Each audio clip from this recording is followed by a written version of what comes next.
Good morning বন্ধুরা, আশা করি আপনারা সবাই খুব ভালো আছেন। আমার চ্যানেল দ্য কুকস এন্ড কম্প্যানিয়নে আপনাদের সবাইকে স্বাগত জানাই। তো আজ আমি আপনাদের কাছে একটা বিশেষ রেসিপি নিয়ে চলে এসেছি। নানান ধরনের চাটনি তো আমরা খেয়েই থাকি, তাই আজ আমি একটু আপনাদের আমার স্টাইলে পেঁপের চাটনি করে দেখাবো। আশা করবো আপনাদের একটু অন্যরকম লাগবে, ভালো লাগবে। চলুন তাহলে বেশি দেরি না করে শুরু করা যাক।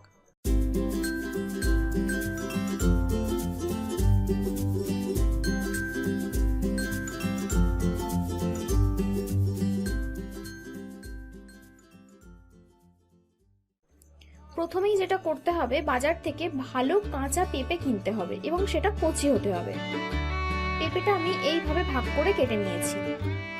তারপর এটাকে ভালো করে গ্রেড করে নেব। চেষ্টা করবেন পেঁপেটা যেন একই ডিরেকশনে গ্রেড করা যায়, তাহলে কিন্তু পেঁপের টেক্সচারটা ভালো আসবে, একেবারে গলে যাবে না। আর অবশ্যই কতটা পেঁপে ব্যবহার করবেন সেটা চাটনির পরিমাণের উপর নির্ভর করছে। একটা জিনিস মনে রাখবেন, রান্নার পর পেঁপেটা কমেও যাবে না, বেড়েও যাবে না।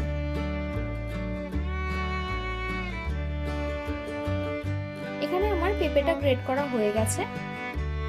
এবার কড়াই গরম করে তাতে ফোড়নের জন্য একটা তেজপাতা, একটা শুকনো লঙ্কা এবং 1 টিস্পুন মৌরি দিয়ে দেবো। ফোড়নটা হয়ে যাওয়ার পর আমি এতে 1 কাপ মেপে চিনি দিচ্ছি। এবার সেই সেম কাপটায় মেপে 1.5 কাপ মতো জল দিচ্ছি। আপনারা কিন্তু রেশিওটা খেয়াল রাখবেন। তারপর চিনিটা গলে যাওয়া পর্যন্ত অপেক্ষা করতে হবে।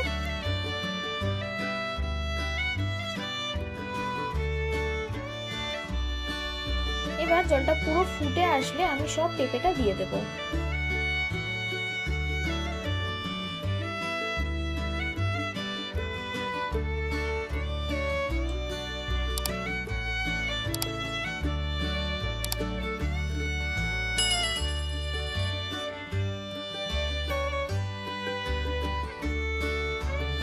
তারপর তাতে স্বাদটা ব্যালেন্স করার জন্য সামান্য রক সল্ট দিয়ে দিচ্ছি, রেগুলার সল্টও দেওয়া যেতে পারে।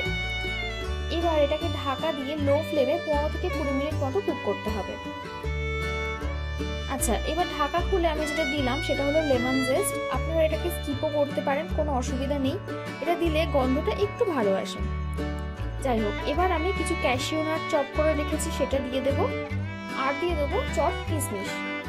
আর সব শেষে যেটা মোস্ট ইম্পর্টেন্ট সেটা হলো ভাজা মশলা। আপনারা এই ভাজা মশলার রেসিপিটা আমার চ্যানেলে অলরেডি পেয়ে যাবেন, তাও আমি ডেসক্রিপশনে দিয়ে রাখবো। এবার সবকিছু ভালো করে মিক্স করে একদম শেষে গ্যাস বন্ধ করে আপনারা একটা গোটা লেবুর রস এতে দিয়ে দেবেন। তারপর এটার আসল স্বাদ তখনই আসবে যদি আপনারা এটাকে ওভারনাইট রেখে দিতে পারেন। এমনিও সার্ভ করতে পারেন, কোনো অসুবিধা নেই, তবে ওভারনাইট রাখলে কিন্তু টেস্ট খুব ভালো আসে। ভিডিওটা কেমন লাগলো অবশ্যই জানাবেন। ভালো লাগলে একটা লাইক, শেয়ার এন্ড সাবস্ক্রাইব করে পাশে থাকা বেল আইকনটা প্রেস করে দেবেন। আমি রান্নায় যা যা ব্যবহার করেছি তা কিন্তু আমি সমস্তটাই ডেসক্রিপশনে দিয়ে দিয়েছি, আপনারা চাইলে চেক আউট করতে পারেন। ভালো থাকবেন, দেখা হচ্ছে খুব তাড়াতাড়ি আরো একটি নতুন ভিডিওর সাথে।